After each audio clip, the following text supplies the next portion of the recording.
Hi hello నమస్తే. ఈ వీడియోలో మనము ఒక చిన్న లెక్క గురించి మాట్లాడుకుందాం. ముఖ్యంగా ఈ వీడియో ఆ బార్ సంథింగ్ బెల్ ఆయన కోసం ఈ వీడియో చేస్తున్నా. ఒక 1 వీక్ బ్యాక్ ఎప్పుడో ఏదో వీడియో పెట్టిండు. ఆ వీడియో మొత్తం చూస్తే ఒకటి అర్థమవుతుంది, గట్టిగా వైసీపీకి ఫేవర్గా వీడియో చేసినట్టుగా ఉంది, జనసేనను వేసుకోవడానికే వీడియో చేసినట్టు ఉంటుంది. సో నేను ఆ వీడియో లాస్ట్ వరకు చూసిన. ఆయన కూడా అంటున్నాడు పాపం పిల్లడు, వీడియో లాస్ట్ దాకా చూడండి, నేను చెప్పేది అర్థమైద్ది అన్నీ అర్థమైనాయి. లాస్ట్ దాకా చూసిన. సరే కొంచెం, ఎందుకంటే పోనీ చెప్తాడేమో, ఎందుకంటే మనం కూడా వీడియోలు చేస్తాం కాబట్టి మనం కూడా లాస్ట్ వరకు చూస్తేనే అర్థమవుతుంది అని మనం కూడా అంటాం కాబట్టి. సో ఆయన అన్న మాట కూడా నేను విని ఆ వీడియో లాస్ట్ దాకా విన్నా, చూసిన. నాకు అర్థమైంది ఏందనంటే ఆయన బాగా బాధపడుతున్నాడు.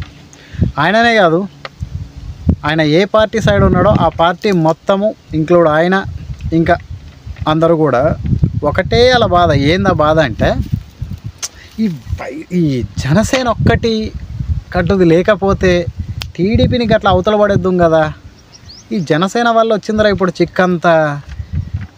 ఏ ముహూర్తాన్ని పెట్టాడో కానీ పవన్ కళ్యాణ్ జనసేన పార్టీని అది ఒక్కటే లేకపోయి ఉంటే మేము ఇలా ఇప్పటికి కూడా టీడీపీని తొక్కి పాడేస్తుంటిమి అని అందరికీ ఉంది.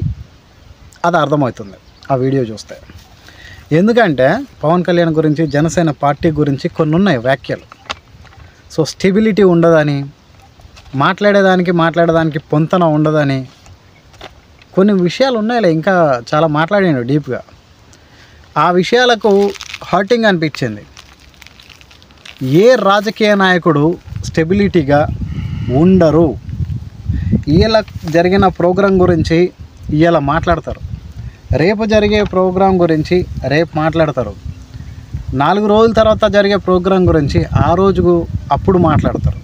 ఈ మాటకు ఆ మాటకు పొంతన లేదంటే ఎట్లుంటుంది అధ్యక్ష? అవునా కదా? సో ఈరోజు మాట్లాడిన మాట ఇది ఇక్కడితో అయిపోయింది. దీని గురించి ఏం మాట్లాడాలనో, అక్కడ ఏం ప్రశ్నించాలనో, అది ఎవరి దృష్టిలో పడగొట్టాలో పడేసాం.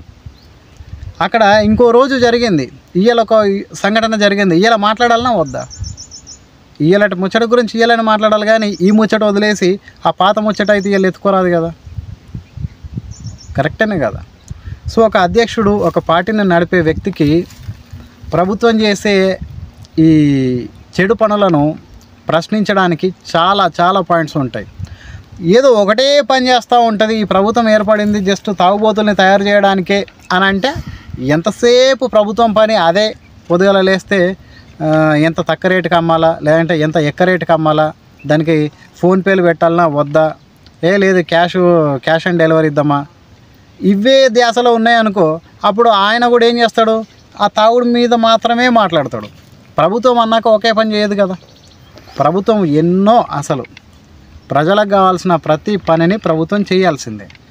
అప్పుడు ప్రతిపక్షంగా ఉన్న పార్టీ సభ్యుడు ఎవరైనా సరే ప్రభుత్వం చేసే అన్ని పనుల్ని, నచ్చని పనుల్ని, ముఖ్యంగా నచ్చని పనుల్ని గుర్తుపెట్టుకోండి. చెడు పనుల్ని ఎవరైనా సరే ప్రశ్నించాలి కదా. నువ్వు ఒకటే స్కీము నీ 5 ఏళ్ళు ఆ ప్రజలకు అదే రుద్దుతున్నావు అంటే అదే పాయింట్ మాట్లాడతారు. కానీ ఎంతసేపు ప్రజలకు ఓ రవాణా సౌకర్యం గురించని, ఓ ప్రాజెక్టుల గురించని, ఓ విద్యా అవకాశాలు ఏందని, ఒక ఉపాధి అవకాశాలు ఏందని, సంక్షేమ పథకాలని, మహిళలకు ఒకలాగా, వికలాంగులకు ఒకలాగా, వృద్ధులకు ఒకలాగా బోల్డ్ అని ఉంటాయి. అవన్నిటి మీద మాట్లాడాలి, అవునా? కాబట్టి అవన్నీ విషయాల గురించి మాట్లాడుతూ ఉంటాడు అక్కడ పవన్ కళ్యాణ్. అర్థమవుతుందా? ఇక్కడ మాట్లాడిన దానికి అక్కడ మాట్లాడిన దానికి పొంతన ఉండదని అంటే ఆయన రాజకీయంలో ఉన్నాడా, లేకపోతే ఆయన ఏదన్నా సపరేట్ ఒక ట్రాక్లో అదే ఏదో ట్రైన్ కదా అదే లైన్లో పోయినట్టు పోతారా? కొంచెం అన్నా సెన్స్ ఉండాలి ఆ పదం వాడడానికి. నిజంగా చెప్తున్నా, పవన్ కళ్యాణ్ మాట్లాడే మాటల్ని మీకు అర్థం చేసుకునేంత మెచ్యూరిటీ లేకపోవడం. పక్క రాష్ట్రమైన నాకు అర్థమవుతుంది పవన్ కళ్యాణ్ ఏం మాట్లాడుతున్నాడు, ఎందుకు మాట్లాడుతున్నాడు, ఆయన ఏం ఆలోచించి ఏం చేస్తే బాగుంటుందని మాట్లాడుతున్నాడో నాకు అర్థమవుతాయి ఆయన మాటలు. కానీ మీకు అర్థం కావు అవన్నీ. ఎందుకు మీకు అర్థం కాదు అని అంటే మీరు ఒక పార్టీలో ఉన్నారు, మీ పనులు, మీ వాగుడు, మీ చేతలు మీకే ఉండాలి కాబట్టి ఆయన మాటలు అర్థమైనా సరే అర్థం కానట్టుగానే మీరు మాట్లాడాలి కాబట్టి అట్లా మాట్లాడతారేమో అంతే. కానీ ప్రతి ఒక్కరికి అర్థమవుద్ది పవన్ కళ్యాణ్ ఎంత లోతుగా ఆలోచిస్తున్నాడో రాష్ట్రం గురించి, దేశం గురించి, రాష్ట్ర ప్రజల గురించి అనేది ఆయన స్పీచ్లు వింటే చెప్తున్నా కదా, మా తెలంగాణలో అట్లాంటి నాయకుడు లేడు అని చెప్పేసి నాకే చాలాసార్లు అనిపించింది. ఒక్కసారి ఆయనను అసెంబ్లీకి పంపితే, ఒక్కసారి ఆయనకి అధికారము దక్కితే ఎలా ఉంటుందో అప్పుడు తెలుస్తుంది ఇంకా పరిపాలన అంటే ఏంది అనేది. ఒక్కసారి ఆయనను ఎమ్మెల్యేని చేయండి, ఒక్కసారి ఆయనకు సీఎం చేయండి, ఆయన పరిపాలన విధానం ఏందో తెలుస్తుంది. ఎంతసేపు సంక్షేమ పథకాలు ఇస్తున్నాం, ఎవడివ్వడు సంక్షేమ పథకాలు అందరు ఇస్తారు, కానీ అదొకటే కాదు కదా అభివృద్ధి. సరే, కొన్ని లెక్కల గురించి మాట్లాడదాం. అయితే 2014లో టీడీపీ బీజేపీ కలిసి పోటీ చేసినాయి, జనసేన జస్ట్ సపోర్ట్ చేసాడు. అప్పుడు ఆ కూటమికి ఎన్ని ఓట్లు వచ్చినాయి అని అంటే 58% ఓట్లు వచ్చినాయి, 102 సీట్లు టీడీపీ గెలిచింది, 2.2% ఓట్ షేర్ తోటి మన బీజేపీ 4 సీట్లు వచ్చినాయి. అప్పుడు వైసీపీకి వచ్చింది 38%. అర్థమైందా? 67 మంది ఎమ్మెల్యేలు గెలిచారు. ఆ తర్వాత వాళ్ళందరూ జంప్ అయిపోయారు. ఎంతమంది అంటే ఒక 23 మంది ఎమ్మెల్యేలు జంప్ అయిపోయారు. అది 2014లో కథ. పవన్ కళ్యాణ్ పెట్టింది ఆ సంవత్సరమే, జస్ట్ ఎలక్షన్లు కొంచెం ముందట పెట్టిండు కాబట్టి ఆయన ఆ ఎలక్షన్లో పోటీ చేయలేదు.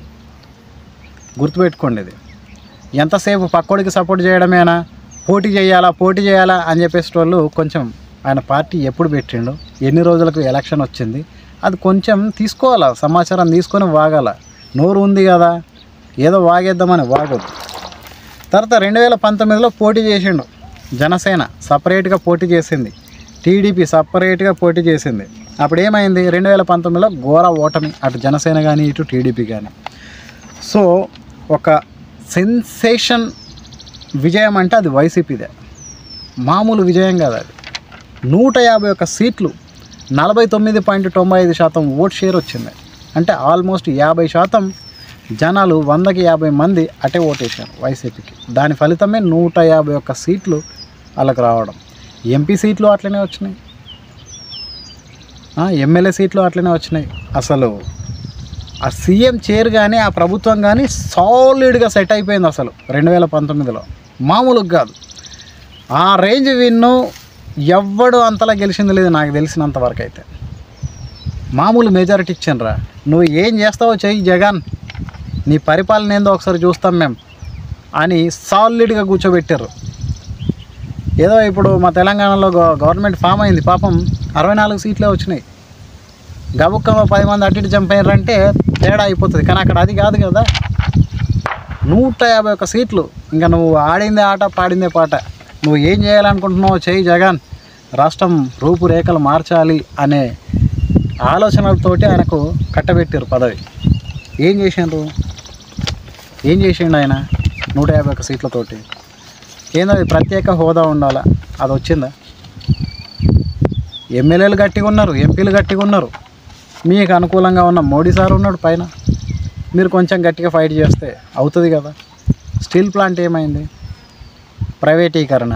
ఏదో చిన్నపాటి లొల్లి, ఆ జనసేన పార్టీ చిన్నపాటి లేదు కుదరదు అది చెయ్యొద్దు అని అడ్డుపడడం వల్ల అది ఆగింది. ఇంకా ప్రాసెస్లో ఉంది అది. పోలవరం పూర్తయిందా? కాలే. ఎందుకు కాలేదు? ఇంకేం చేస్తే అవుతాయి అవన్నీ?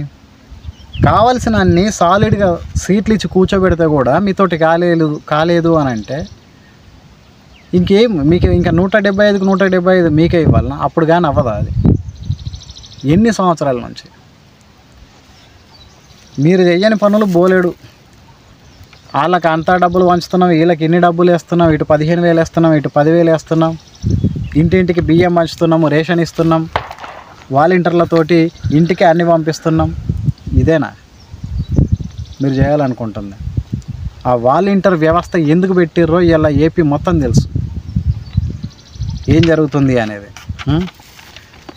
ఒకటే అధికారం మొత్తం ఆయన చుట్టూ అయిపోయింది, జగన్ చుట్టూ. కొంచెం మొండితనం ఎక్కువ అయిపోయింది, నన్ను ఎవడేం చేయలేడు అన్నట్టుగా. సో సంక్షేమ పథకాలు తప్ప ఇంకా అభివృద్ధి అనేది జరగలేదు. కానీ ఇప్పుడు చాలా వ్యతిరేకత ఉంది. అరే ఏ గవర్నమెంట్ అయినా ఒకటే ముచ్చట, ఈ లిక్కర్ సేల్స్ మీద కానీ ఆ మద్యం సేల్స్ మీద ఫోన్పేలు గూగుల్ పేలు ఉండవా?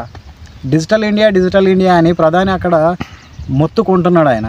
ఇక్కడ ఒక రాష్ట్రం మొత్తం ఎక్కడ ఫోన్పేలు ఉండవు. ఎంత విచిత్రం చూడండి. అది ఏమన్నట్టు? దాన్ని ఎవడు ప్రశ్నించడం ఎందుకు? ప్రశ్నించినా మిమ్మల్ని అంటోడు ఇప్పుడు ఎవడు లేడు కాబట్టి నడుస్తూ పోతుంది.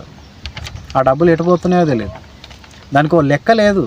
అదే ఈ జిఎస్టీలు ఫోన్పేలు ఇవన్నీ ఉంటే దానికి ఓ లెక్క దొరికేది. అది దొరకకుండా చేశాను. 2024లో సిద్ధం అని చెప్పేసి 2 నెలల నుంచి ఊదర కొడుతున్నారు. దేనికి సిద్ధం? బాబీ బెల్ కొంచెం నువ్వే ఈ లెక్కలైతే సరిగ్గా వినాలి. సో ఏం చేసినా 100 నుంచి 120 సీట్లు మళ్ళీ ఒకసారి వైసీపీ గెలుస్తుంది, వీళ్ళే గెలుస్తారని చెప్పేసి నువ్వు అంత గట్టిగా చెప్తున్నావు కదా. ఒకసారి గట్టిగా ఈ లెక్కలు ఒకసారి చూడు. 2019లో టీడీపీకి 38% ఓటింగ్ పడింది, జనసేనకు 6% ఓటింగ్ పడింది. అర్థమైందా? జనసేనకు 6% 2019లో. ఇప్పుడు 2024 జనసేన ఓడిపోయినా సరే, గెలిచిన ఆ ఒక్క ఎమ్మెల్యే కూడా ఎగిరిపోయినా కూడా తన పోరాటం ఆపలేదు.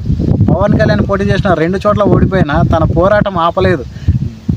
ప్రభుత్వాన్ని ఇంకా గట్టిగా వేసుకున్నాడు. ఇంకా చెప్పాలంటే చాలా విషయాల్లో పవన్ కళ్యాణ్కు భయపడి పవన్ కళ్యాణ్ ఆ రూట్లో వెళ్తున్నాడంటే చాలు, ఆ రూట్లో రోడ్ వేయాల్సిన పరిస్థితి 151 ఎమ్మెల్యేలు ఉన్న ప్రభుత్వము ఒక్క సీటు కూడా లేని పవన్ కళ్యాణ్కు భయపడిన రోజులు ఎన్నో ఉన్నాయి. అవునా? అప్పుడే 6% తెచ్చుకున్నాడు ఓట్లు. ఈసారి ఇంకొక 4% పెరిగాయా ఈ 5 ఏళ్ళల్లో? జస్ట్ ఒక 4% పెంచుకో ఈ 5 ఏళ్ళల్లో, అంటే 10% అవుతుంది జనసేన ఇప్పుడు ఓటింగ్ షేర్. కనీసం అది అంతకు మించి ఉంటుంది. బట్ మనం చిన్న లెక్కేసుకుందాం. బాబీ బెల్ నీకే ఒక 10%. అప్పుడు టీడీపీకి ఎంత? 38% ఓటు షేర్ వచ్చింది. ఈసారి ఆ 38 కనీసం ఒక 5 పెరగదా? 5 అన్నా పెరుగుతుంది కదా. ఎందుకంటావా? ఆ మధ్యలో చంద్రబాబును అరెస్ట్ చేయడం వల్ల కూడా కొంచెం ప్లస్ అయింది టీడీపీకి. అవునా? ఒక 5%. టీడీపీ ఇప్పటిదప్పటిది కాదు కదా, పాతకపోయిన పార్టీ అది. దానికి పడిపోవడం లేవడం పెద్ద విషయం కాదు, లేస్తుంది మళ్ళా. ఒక బలమైన నాయకుడు ఉన్నాడు అక్కడ చంద్రబాబు.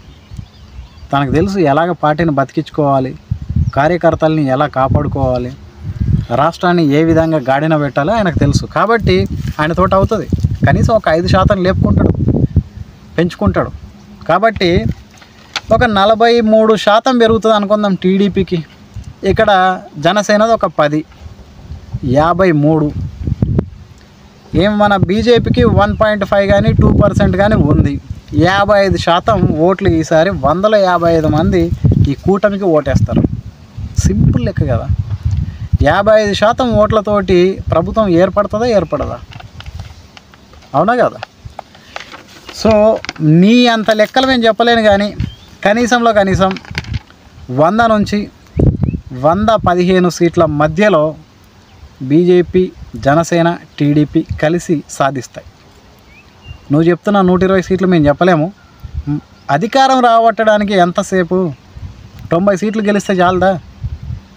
దానికంటే ఇంకో 15 ఎక్కువ వేసుకో, 105 సీట్లు వేసుకో, సరిపోద్ది కదా. కాబట్టి ఎలా చూసినా సరే ఈసారి టీడీపీ, జనసేన, బీజేపీ ప్రభుత్వాన్ని ఏర్పాటు చేస్తాయి. ఇది నువ్వు మర్చిపోయినావు. ఈ లెక్క చిన్న లాజిక్ మర్చిపోయినావు. జనసేనను పవన్ కళ్యాణ్ను నువ్వు వేసుకున్నావు కావచ్చు నీ వీడియోలో, కానీ అది రాంగ్. ఇక నుంచి నేను నిన్ను వేసుకుంటా. పవన్ కళ్యాణ్ మాట్లాడే మాటల వెనకాల ఆంతర్యం ఏందో చెప్పే ప్రయత్నం చేస్తా. ఎందుకంటే చాలామందికి అర్థం కావట్లేదు ఎందుకంటే ఆయన చాలా లోతుగా ఆలోచించి చాలా బరువైన పదాలు వాడుతూ ఉంటాడు పవన్ కళ్యాణ్ గారు. కాబట్టి మీకు అర్థం కావట్లేదు అది. నేను ఈసారి పవన్ కళ్యాణ్ గారు ఏ ఉద్దేశంతో ఆ మాట మాట్లాడుతున్నాడో అదే మీకు చెప్పే ప్రయత్నం చేస్తాను. సో అది లెక్క. కావున మరి నీకు ఏమైనా అర్థమైతే, మరి నీకు రీచ్ అవుద్దో లేదో తెలియదు. రీచ్ అయితే మాత్రం ఒక కామెంట్ వేసుకో, నీ ఇష్టం ఏమన్నా పెట్టుకో. ఇన్ కేస్ ఈ మాట కూడా చెప్తా, ఎందుకంటే ఆయన కూడా చెప్పిండు, నేను ఈ లెక్కలో నాది తప్పైతే నేను కూడా కెమెరా ముందుకు వచ్చి ఐఎమ్ సారీ, నేను వేసిన ప్రిడిక్షన్ తప్పింది అని చెప్పుకుంటాను అన్నాడు. ఇప్పుడు నేను కూడా అంతే, నా ప్రిడిక్షన్ కూడా తప్పైతే నేను కూడా ఇట్లా కెమెరా ముందుకు వస్తా. మిస్టేక్ అయింది, ఐఎమ్ సారీ, నేను ప్రిడిక్షన్ వేసినా కానీ మిస్ అయిందిలే, దానిదేముందిలే అని చెప్పేసి నేను కూడా వచ్చి సారీ చెప్పుకుంటా. నాకేం పెద్ద ఇదేం లేదు, అది నాతోటి కూడా అవుద్ది. అది సంగతి. ఈ వీడియో, ఈ లెక్కలు మీకు ఏమైనా నచ్చితే లైక్ చేయండి. అట్లనే మీ అభిప్రాయం కూడా ఆ కామెంట్లో పెట్టండి. మరిన్ని వీడియోలు రావడం కోసం ఇంకా ఛానల్ని సబ్స్క్రైబ్ చేసుకుంటే రెగ్యులర్గా వీడియోలు వస్తూ ఉంటాయి. ఓకేనా? Thank you very much. Bye.